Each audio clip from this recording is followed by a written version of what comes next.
Bismillahirrahmanirrahim. Elhamdülillah ve salatu ve selamu ala Resulillah. Assalamu alaikum ve rahmatullahi ta'ala ve berekatuhu. Kıyamet günündeki surak turalı Kur'an'da köptögen ayatlar, Peygamberimiz sallallahu aleyhi ve sellem köptögen hadislerinde aytıp ötken.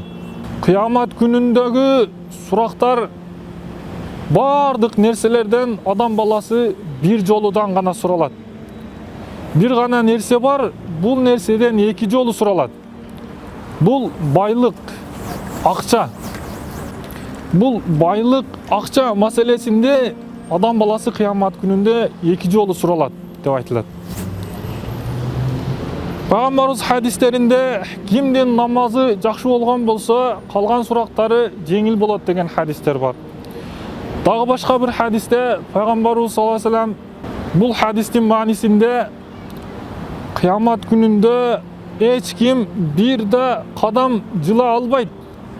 Kaçan 4 nerseden suralmayınca dep aytат. Birincisi ömrü turalı suralat. Ekincisi denesi turalı suralat. Üçüncüsü жасаған амалдары туралы суралат. Ал эми төртүнчүсү байлыгы тууралуу суралат. Байлыгы тууралуу суралганда байлыгын каяктан тапкан жана каякка жумшаганы тууралуу суралат. Алымдарыбыз бул байлык тууралуу суракта адамдар 4 түрдүү суралышат деп айтышат. Биринчиси арамдан таап арамга жумшагандар. Экинчиси арамдан таап адалга жумшагандар болот. Үчүнчүсү адалдан табышат, бирок арамга жумшашат. Ал эми төртүнчүсү бул эң бактылуу адамдар. Булар Алла Таала берген ырыскыны адалдан гана табышып, адалга гана жумшаган адамдар болот.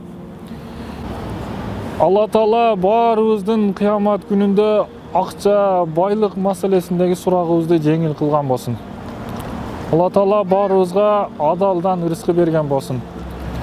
Алла Таала баарыбызды адалдан ырыскы таап, адалга гана жумшоочу момун мусулмандардан кылган болсун. Ассаламу алейкум ва рахматуллахи ва баракатуху.